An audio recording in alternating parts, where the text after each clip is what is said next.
Pag tumatanda na, no, mabilis nang mapagod, no. Nagdilig lang ako kahapon. Dilig lang ng halaman, pagod na ako. Good morning, everybody. Ayan, kakagising lang natin. Nag-toothbrush. Pero hindi pa ako naghilamos ng aking face.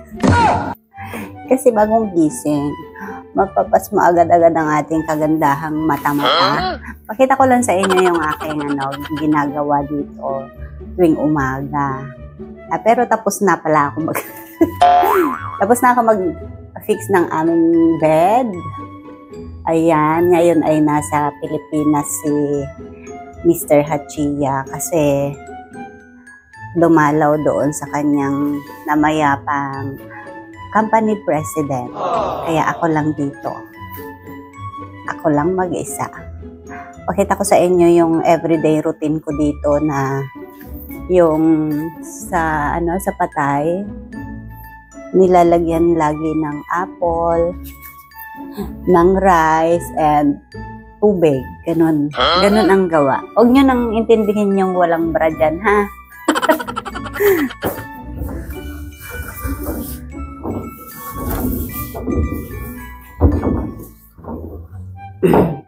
Hindi na ako nagsara ng kurtina kasi meron namang pangharang na napapagod ako araw gabi sara ng kurtina, diba? Sara bukas. Wala naman si hapon. Kaya ito na lang yung sinara ko. Sa tamad lang, no? Okay lang yan. Di naman niya makita eh. Ito, lalagay natin to dito sa tray. Tapos, babaran yung yung lalagyan ng tubig. Lalagyan ng kanin. Bababaran ng tubig yung lalagyan ng kanin kasi dikit na dikit siya. Kasi kahapon pa to tuwing umaga ako dito naglalagay nito. Si Hachiya nagdadasal. Dinadasalan niya pa ng ng Japanese na dasal. Tapos ako sa last, taga-amen lang ako. Ngayon, wala siya. Hindi naman ako marunong magdasal ng dasal nila, di ba? Kaya, buwabati lang ako ng good morning, breakfast time, gagano na lang ako. Oh, no! Ayan yung kanyang ayan yung kanyang pagkain. Sa naman kasi niya to, sa tatay niya. Sa tatay, pinag-aalayan niya lagi nitong pagkain ay yung kanyang tatay kasi yung lolo at lola naman niya ay matagal nang patay yan. Kaya parang sa tatay na lang talaga yung binibigay niya. Tapos yung kapatid ng tatay niya, ano ba to? Pulis yata ito eh. Andun no? Parang pulis. Parang pulis yung uniform ng tatay niya, namatay din. Kaya, nandun din yung picture. Bali, 4 sila doon na sa picture. Kaya, ang hirap, no? Mahirap? Nahirapan ako. Ang hirap kasing ipaliwanag kung pulis ba siya o kasi naka-uniform man. Yan, babaran ko muna ito dito ng tubig kasi matigas. Dikit na dikit yung kanin sa plato. Ayan ang ating umagang kay ganda. Puro kabundukan ang nakikita. Ababa lang yung bundok dito eh. Tapos tinatapon na to. Tinatapon na tong mga to.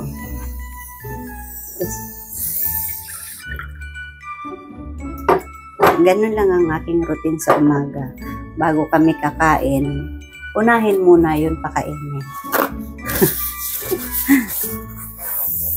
Ewan ko, ba't ganun yung panata? Panata ni Hachiya yun. Yung nanay niya, buhay pa rin, 100 years old na. Nag 100 years old na siya, buhay pa rin siya. Kaso sobrang Pulyanin na. Nandun na lang sa caregiver. Yan, pinupunasan ko na lang to kasi ali-alikabok ba. Medyo umulan yata kagabi. Kasi kahapon, nagdidilig ako kahapon. Mapatak-patak ang ulan. Hindi ko tuloy na ibalik ng maayos yung hose kasi pag naulanan yung ulo ko, sasakit na naman yan. Ayoko nang maligo ng ulo kasi naligo na ako kahapon ng umaga. Dudublehin ko naman ligo ng ulo. Lagi na nga naglalagas yung buhok ko.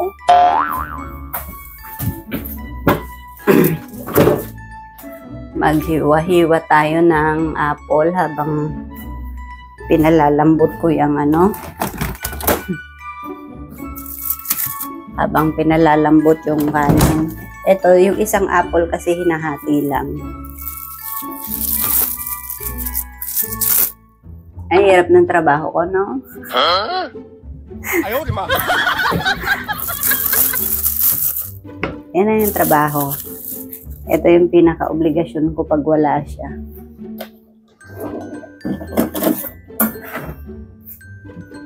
Sa umaga. Pero anong oras na? 8 o'clock na dito. 7 o'clock sa Pilipinas. Aga ako nagising. Kahapon 9 o'clock ako nagising.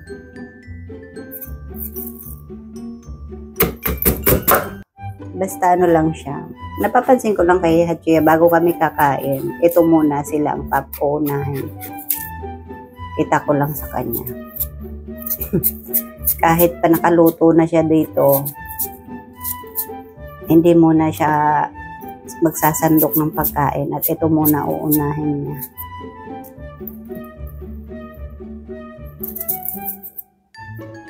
One week yata siya dun, sabi niya. Kasi 5 days daw paglalamayan si Miss Ethel sa Laguna. Tapos dadalhin na sa Nueva Ecija.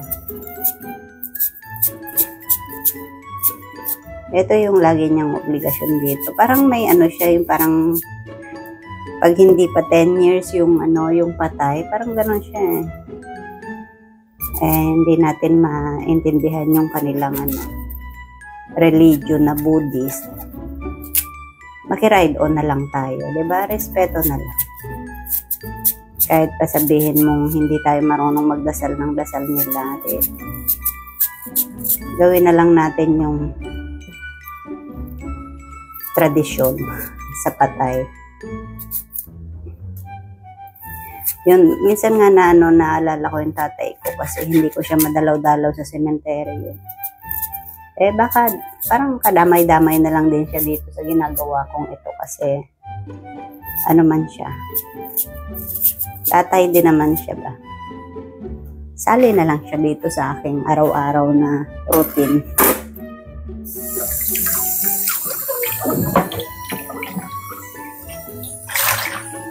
Tapos si Taka, anong oras pa yung gigising? Tinan nyo yung dito. Yung view natin sa umaga. May cortina. At madaan yung mga sasakyan. Kaya lagi ako napapalingon kasi mga sasakyan yung kaliwa kanan. Nasa tabing kalsada lang talaga. Maganda na nga yung view ngayon Yung bahay, maganda na yung bahay. Dati nasa harapan yung entrance ng bahay. Nandun sa kalsada mismo. Yung magkamali ka lang ng konti, masagasaan na yung pet mo. Parang ganun yung pagkakagawa nila dati. Ang bahay kasi na to, sa magulang ng tatay ni Hachiya. Kaya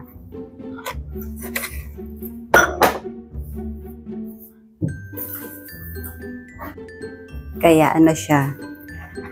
Kaya lumang-luma na siya nung nakita ko. Pero talagang matibay pa. Lumang bahay.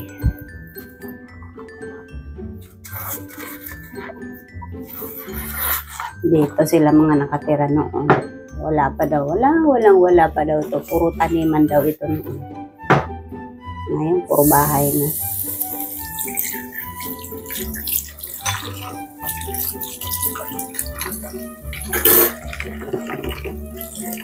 Ayan, bago ako iinom ng kape at gatas ko, ito rin muna unahin ko. Papaluin ng puwet ko pag nagkape na ako, tapos sila wala pa akong binigay, di ba?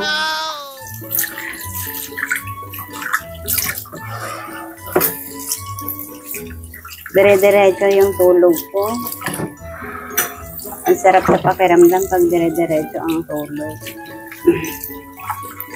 May time kasi na pagka mahirapan matulog ang tiguwang. Mahirap matulog ang tiguwang.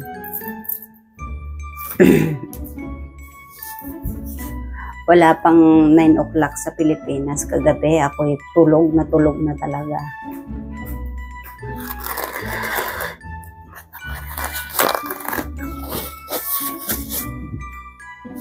Pag tumatanda na, mabilis nang mapagod.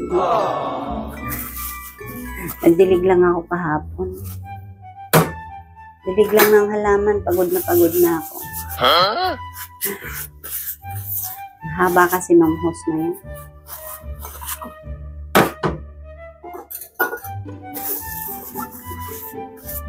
Swerte nitong mga nandyan sa kabilang sa bahay ba. Eto, ginaganito lang to. Pag-apat lang siya dyan. Tag-iisa sila, 4. Ewan ko, ganito lang siya eh. Eto, tinuro ko sa kanya to. Kung paano, sabi ko, sinita ko siya dati nito eh. Kasi basta lang niya nilalagay dyan sa lalagyan. Yung mga, sabi ko ganito. Tawang-tuwa siya sa akin kasi pinakialaman ko siya. Ano ganito yung paglagay mo? Hindi basta mo lang pinantapon dyan. Kaya alamera lang talaga. Pero maganda naman, di ba?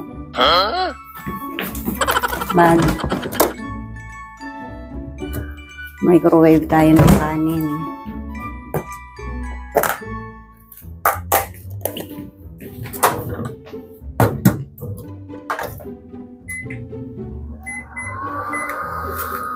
Ganun lang.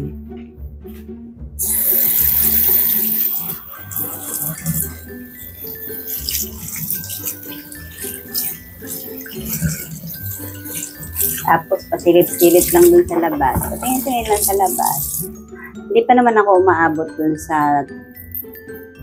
sa moment na nagbibilang ako ng kotse. Hindi pa.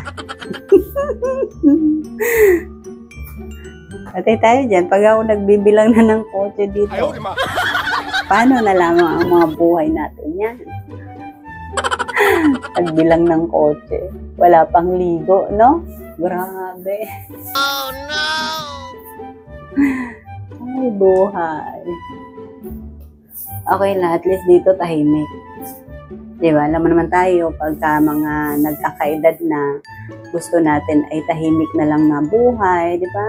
Tahimik yung isip natin kasi madaling uminit yung ulo natin. Oh, no! Kaya kailangan tahimik. Tubig pa pala.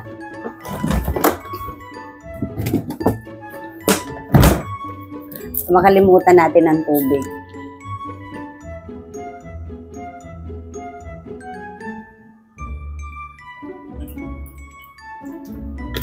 Daldal tayo ng daldal yung tubig, limot. Diba?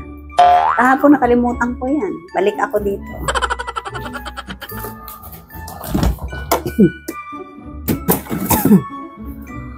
Kailangan ko na pala maglagay ng tubig sa ref. Magpapakabit si Hachia ng filter dito para daw hindi na kami bili ng tubig, sabi niya. Ewan kung kailan kasi may nagano na dito eh. May nag-check na dito nung nakaraan. Kaya nag-usisa ako. Sabi ko, bakit yan? Nagpapakabit daw siya ng filter kasi yun daw ang nire-recommend ng mga kaibigan niya para hindi na siya bili ng tubig, sabi niya. Problema nito,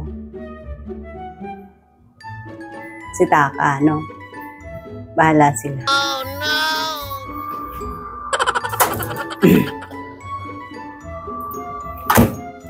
O baka si Taka na lang yung bibilhan niya ng mineral water Kami dito na lang iinom sa filter.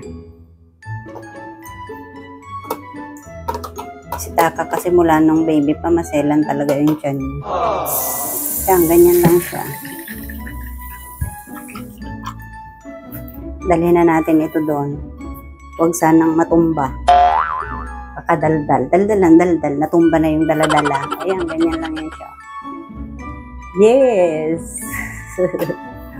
Ganyan lang siya.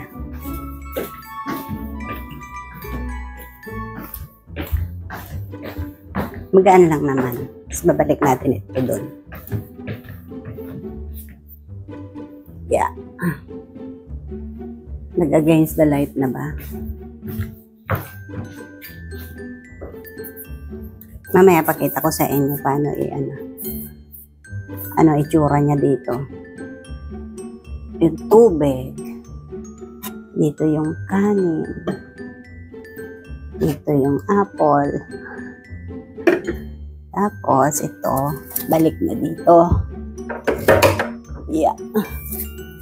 Hindi na ako nag-pray. Mahalaga na bigyan ko siya. Pakita ko sa inyo yung ginawa ko. Ayan siya, oh. Yung kanin, yung tubig, yung apple, ayan siya. Yan yung sinasabi ko. Parang pulis siya, di ba? Ayun sila. Yung tatay niya, itong nandito, ito. Yan yung tatay niya. Tatay niya yan. Pansin nyo, parang si Takang itsura. Nanay. Kamukha ni Hachia yung lola niya. Kamukha niya yung lola niya. Dito siya nagtirik-tirik ng kanyang kandila. Ito yung lalagyan ng kandila. Oh. Dalawa. Tapos, ewan ko yun. Oh. Tapos nagbabating-ting dito. Tapos na. Inom na ako ng aking kape na may gatas. Kailangan lang talaga mauna sila. Kita niyo yung kasirola. Kung anong nilagay. Yung ko dyan mapauso ni Hachia, ganyan. Pakatibay ng bahay na to. Tingnan yung kahoy na yan. Yan. Pakatibay niya. Laging amoy bago yung bahay na to. Tayo naman ay mag-init ng tubig para ako'y makapagkape na. Kasi mahapdi na naman ang tiyan ko. Nagdala ako dito ng Bear Brand. Nilalagyan ko lang ng kaunting kape. Bear Brand na powder.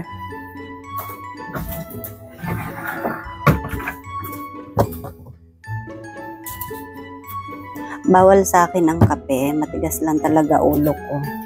Nilalagyan ko lang ng kaunti. Kasi nahihina ako pagka wala akong kape sa umaga. Hindi ko maintindihan ang hapdi ng tiyan ko. Yung pag hindi ako inom ng mainit, ang boring naman kasi mainit na tubig lang yung iinumin natin, no? Para namang fair ang buhay. Oh no! Gawa kasi siya ng acidic. Yung acid. Kaya konti lang nilalagay kong kape. Okay lang naman daw yan. Basta wag lang daw ako magpapalipas ng gutom, sabi nung doktor na doktor na lolo. Ito yung paborito kong kapehan kasi hindi siya agad lumalamig. Yung free sa Volkswagen.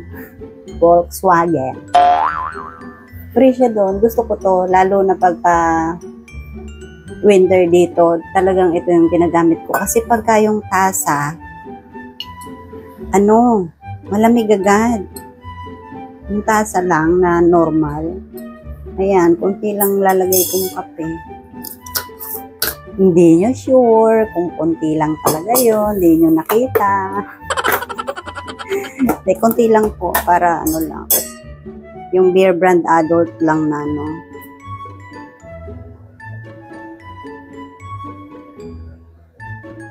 Tapos, mamayang gabi, yung Ensure naman yung iinumin ko. Naka-Ensure po ang inyong lingkod. Tapos, Beer Brand Adult with kape sa umaga. Oh, naging mahina na yung aking mga buto-buto. Dapat daw talaga nung 30 years old pa lang nag-ano-ano na ako. Nag-insure na ako. Kasi hindi naman natin masisi, dami obligasyon sa buhay. Tapos, kunti na lang na asukal. Kasi, alam niya na, hindi ako mahilig sa matamis. Kaya doon sa mga magbibigay dyan ng chocolate, alo manalo, Chobichico, bigyan nyo ng chocolate, diba? Pag uwi nyo, no? Pwede, cash na lang. Ayaw, di ba? Yung ilong ko. Bansa niya yung ilong ko pag sabi ko na, pwede, cash na lang. Yung ilong ko, hindi ako mahilig sa chocolate. Kakain ako chocolate macadamia. Yun yun. Walang hiya yan.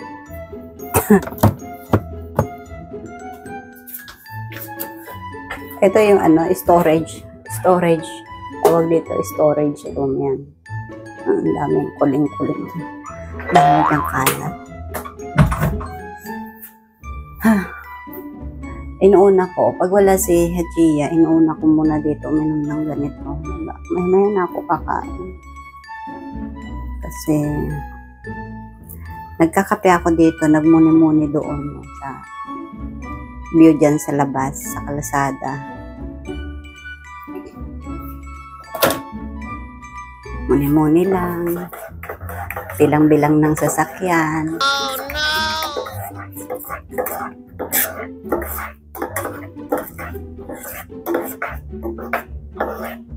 Nasasakyan dumadaan, medyo bilang-bilangin na natin habang nagkakape.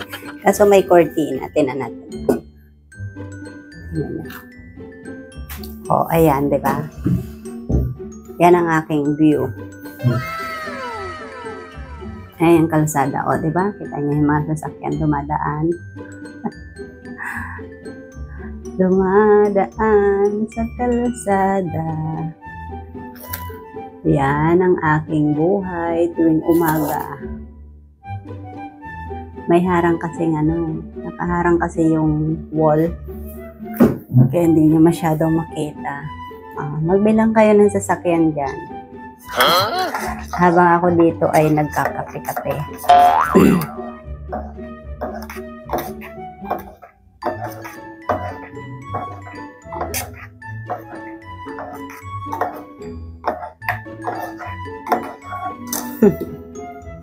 Yung friend ko na kasama ko dati dito, sarap na sarap dito mag-umupo kasi yung view nga. At ganito to, hindi mayan. Medyo umulan yata kagabi. Buti naman kung umulan kagabi. Nahirapan kasi ako laging magdilig dyan. Ang dami ng bulaklak.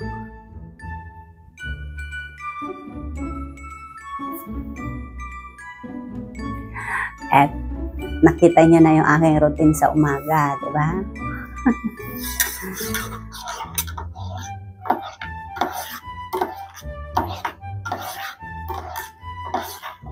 Tapos sa hapon naman, nagdidilig ako ng mga halaman. Eh, wala akong gagawin dun sa bukod sa maglalakad ako dyan. Maglalakad ako, tapos iniisip ko ngayon, ang init kasi sa hapon, grabe, makapaso pa ng balat yung sikat ng araw sa hapon. Oh, no! Kahit 6 p.m. na, napakainit pa dito. Talagang kailangan nakahat ka talaga, nakakulog ka ng jacket hanggang dito.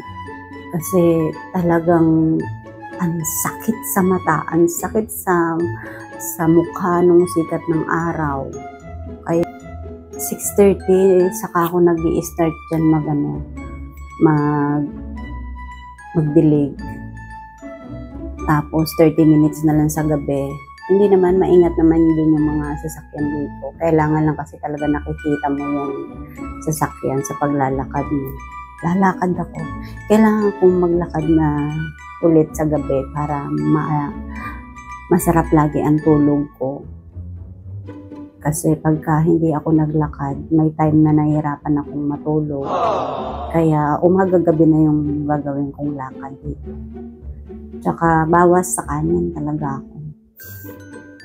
Binabawasan ko na yung aking kanin na kung dati ay 3 times a day ako mag-rice. Ngayon hindi ko na, kinakaya ko na. Yung friend ko nga dito walang rice eh. Naku, wala talaga siyang rice. Hindi na siya kumakain ng rice. Sabi ko, kinaya mo? Kinaya daw, pero pitit din siya. Pitit din siyang babae. Kinaya mo yun. O, ganyan. Ewan ko baka XXS siguro yung damit mo. Napakapitit niya. Sabi ko, alam mo ba nung bata pa ako? Pitit din naman ako nung bata pa ako. Yung parang wala talaga akong makain. Yun naman kasi, kaya hindi na rin talaga siya kumakain ng kanin kasi ayaw nung hapon niya na siya ay tumaba. Mataba ka pa sa tanin niya na ganyan. Sabi niya, ganyan siya. Naku, pagka ganyan ang gusto sa akin ni Hachiya.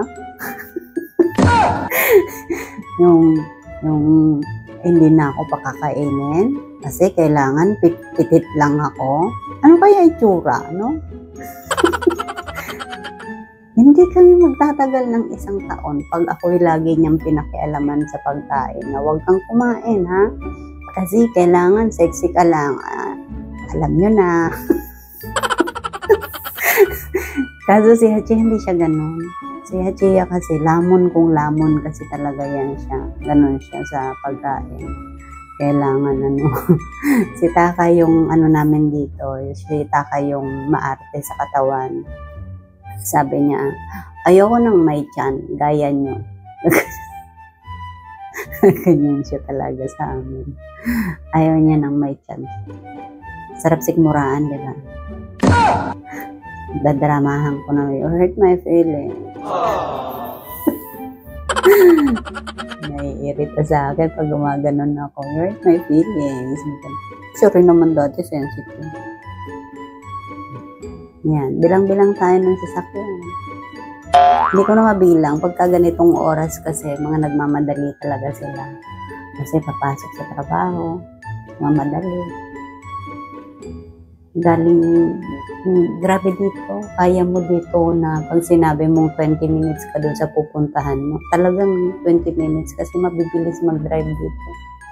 Ay, doon sa Athens, Pilipinas, no? 1 hour ka nang bumibiyahe, wala ka pa rin sa trabaho. Hindi ka pa nakarating sa trabaho, lalo na pagsakay ka ng bus, ng jeep, no? Kahit pa naka-private car ka, may time talaga na hindi mo ma-reach yung oras na gusto mo pagdating. Kaya, grabe na ang Pero dito sa Japan, walang car coding pala dito. Pero talagang mabibilis sila, no? Naku, sa sobrang bibilis nila mag-drive dito, halos hindi sila dito marunong gumamit ng preno. Yung may nabanggaan doon, wasak talaga yung windshield niya. Sabi ko yan, kasi bibilis mag-drive. Kala mo yung mga lagi na lang maubusan ng kalsada. Ganun sila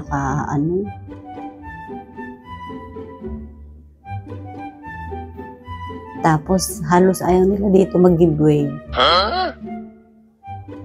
Kaya pag nagkamali ka dito ng linya, bahala ka dyan, maghintay ka dyan ng 1 oras. Doon sila kadamot.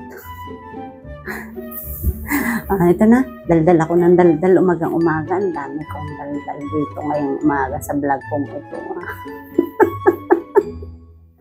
Yan na. Buti nga may kausap kayo. Pag wala kayong kausap, sige, magbibilang kayo ng sasakyan. Kaya dapat may kausap din ako at may kausap din kayo, no? Thank you so much po!